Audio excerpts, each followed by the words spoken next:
M குருவே போற்றி போற்றி, எம் குலதெய்வமே போற்றி போற்றி. எல்லா கிரக அமைப்புகளுக்கும் ஏதேனும் ஒரு விதிவிலக்கு இருக்கும். அதை ஆராய்ந்து அறிந்து கொண்டு வாழ்வில் வளம் பெறவே இந்த ஜோதிட சூட்சமம். நம்புங்கள், நல்லதே நடக்கும்.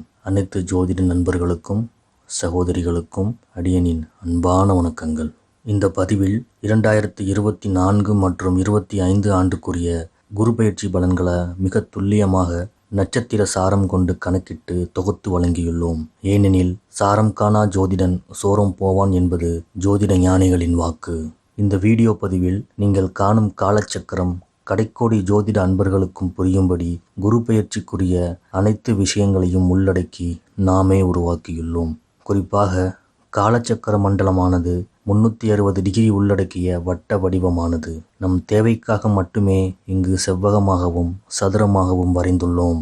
இக்காலச்சக்கரம் ஒரு ராசி மண்டலத்திற்கு 30 டிகிரி வீதம் 12 ராசி மண்டலத்திற்கும் மொத்தமாக 360 டிகிரிகளை உள்ளடக்கியுள்ளது. ஒரு ராசி மண்டலமானது 9 நட்சத்திர பாவகம் வீதம் 12 ராசி மண்டலத்திற்கும் மொத்தமாக 108 நட்சத்திர பாவகங்களை உள்ளடக்கியுள்ளது. ஒரு நட்சத்திர பாவகம் என்பது 3 டிகிரி 20 மினிட் வீதம். ஒரு ராசி மண்டலமானது 9 நட்சத்திர பாவகம் எனில் மொத்தமாக 30 டிகிரிகளை உள்ளடக்கியுள்ளது. இக்காலச்சக்கரத்தில் மே 1, 2024 அன்று நிகழக்கூடிய குரு பெயர்ச்சி அன்று உலாவரும் ஒவ்வொரு கிரகங்களின் இருப்பையும் துல்லியமாக கணித்து கொடுக்கப்பட்டுள்ளது.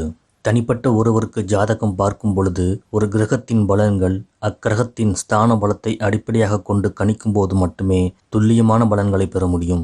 இங்கு ஸ்தான பலம் என்பது ஷட்வர்க்க பலன்களை அடிப்படையாக கொண்டதாகும். கிரகங்களின் ஸ்தான பலன்களை 6 வித வர்க்கங்களில் அறியும் பல நிர்ணயமே ஷட்வர்க்க பலன் ஆகும்.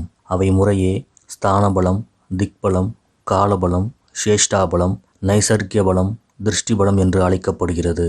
இருப்பினும் பொது பலன்கள் பார்க்கும் பொழுது ஷட்வர்க்க பலன்களில் ஸ்தான பலத்தை மட்டுமே கருத்தில் கொண்டு கணிக்கும் பொழுது கிட்டத்தட்ட துல்லியமான பலன்களை கிடைக்கப் பெறலாம். ஏனெனில் ஒரு கிரகம் ஸ்தான பலம் பெற்றால் மட்டுமே அதனுடைய பாவக பலன்கள் பலமானதாக அமையும். திருக்கணிதம் மற்றும் வாக்கியம் ஆகிய இரு பஞ்சாங்களின் அடிப்படையிலும் இவ்வருடம் குரு பெயர்ச்சியானது எதிர்வரும் ஆங்கில மாதம் மே 1ஆம் தேதியும் தமிழுக்கு குரோதி வருடம் சித்திரை மாதம் 18ஆம் தேதி தேய்பிரை அஷ்டமி அன்று புதன்கிழமை உச்சிவேளை முதல் மாலை 5:21 மணிக்குள்ளாக மேஷராசி மண்டலத்தில் உள்ள கிருத்திகை 1ஆம் பாதம் நட்சத்திரத்தில் இருந்து, அதாவது 30 டிகிரியில் இருந்து ரிஷபராசி மண்டலத்தில் உள்ள கிருத்திகை 2ஆம் பாதம் நட்சத்திரத்திற்கு, அதாவது 33 டிகிரி 20 மினிட் உள்ளாக பெயர்ச்சியாகிறார் குரு பகவான். ரிஷபராசியை எடுத்துக்கொண்டால் கிருத்திகை 2, 3, 4 பாதங்களும், ரோஹிணி 1, 2, 3, 4 பாதங்களும், மிருகசிரீஷம் 1, 2 பாதங்கள் என 9 நட்சத்திர பாதங்கள் அமைய பெற்றுள்ளது.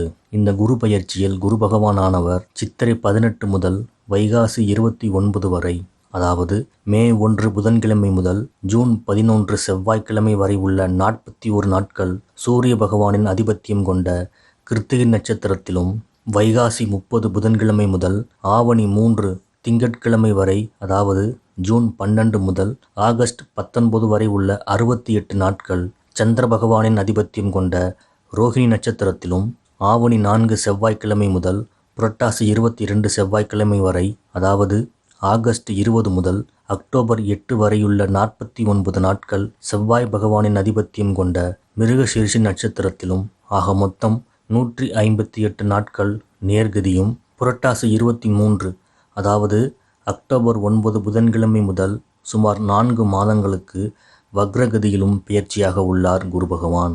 அனைத்து ஜோதிட நண்பர்களும் இங்கு குறிப்பிட்ட தேதிகளையும் நாட்களையும் குறித்து வைத்துக் கொள்ளுமாறு அன்போடு அடியேன் வேண்டிக் கொள்கிறேன்.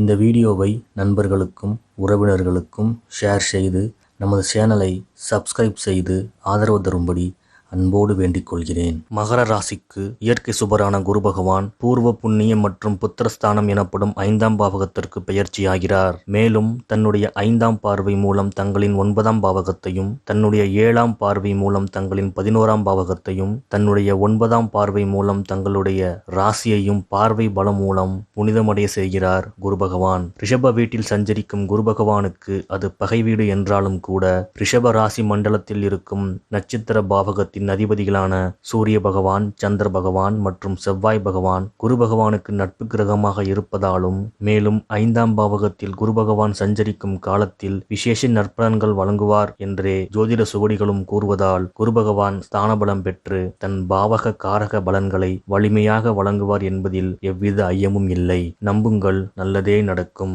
சூரியன் சாரத்தில் குரு பகவான் மே 1 முதல் ஜூன் 11 வரையுள்ள சுமார் 41 நாட்கள் சூரிய பகவானின் அதிபத்தியம் கொண்ட கிருத்திகை 2ஆம் பாவக நட்சத்திர சாரத்தில் பயணிக்கும் போது பூர்வ புண்ணியம் மூலம், அதாவது ஜாதகருடைய தந்தை, தந்தையின் தந்தை, பாட்டனார், பூட்டனார் என தங்கள் குலம் இதுவரை முன்னோர்களுக்கு செய்து வந்த திதி தர்ப்பணங்களின் பலன்களையும், தங்கள் குலம் செய்த புண்ணியங்களுக்கும் தான தர்மங்களுக்கும் உண்டான பலன்களையும் சேர்த்து தங்களின் குலம் தழைக்க புத்திர பாக்கியத்தை முதன்மை பலனாக வழங்குவார் குரு பகவான். தந்தை மூலம் மனம் பூரிப்படையும் வகையில் நற்பலன்களும் உதவிகளும் கிடைக்கும். தந்தை இல்லாதவர்களுக்கு தந்தை வழி உறவுகள் மூலம் பூர்வீக சொத்துக்களும் நிலங்களும் கிடைக்கப் பெறலாம். நீண்ட நாளே நண்பர்கள் மூலம் திடீர் அதிர்ஷ்ட வாய்ப்புகள் கிடைக்கப் பெறுவீர்கள். பொன் பொருள் சேர்க்கை உண்டு. ஒருவேளை திருமணமாகாத ஜாதகர்களுக்கு தந்தை வழி பூர்வீகம் மூலம் நல்ல வரன்கள் கிடைக்கப் பெறுவார்கள். மனம் தெளிவு பெறும். நிதானித்து செயல்பட்டு வெற்றி காண்பீர்கள். காதல் கைகூடும்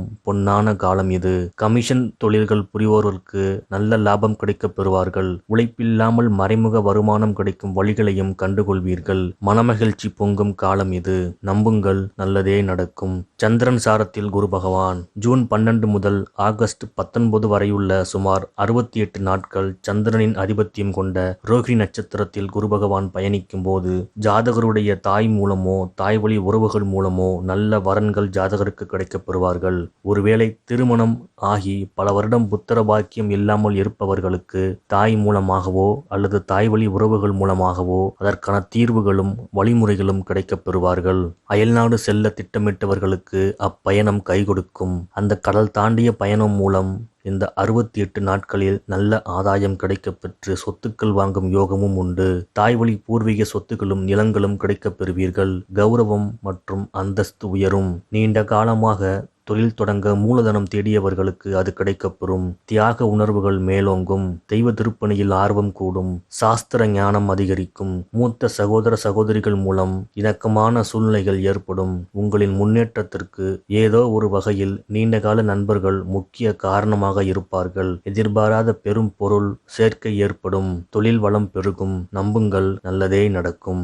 செவ்வாய் சாரத்தில் குரு பகவான் ஆகஸ்ட் 20 முதல் அக்டோபர் 8 வரையுள்ள சுமார் 49 நாட்கள் செவ்வாய் பகவானின் அதிபத்தியம் கொண்ட மிருகசிரிஷம் நட்சத்திரத்தில் குரு பகவான் பயணிக்கும் போது ஜாதகருக்கு ஒருவேளை தந்தை இல்லையெனில் அவருடைய ஏதோ ஒரு சகோதர சகோதரிகள் மூலம் வாழ்க்கையின் அடுத்த கட்டத்திற்கு செல்லக்கூடிய முக்கிய முடிவுகளை எடுக்க உறுதுணை கிடைக்கும். கட்டிடக்கலைத்துறையில் பணியாற்றும் நபர்களுக்கு அவர்களுடைய நண்பர்களின் மூலமே அதிக வேலை வாய்ப்புகள் குறிப்பாக இந்த 49 நாட்களில் கிடைக்கப் பெறுவார்கள்.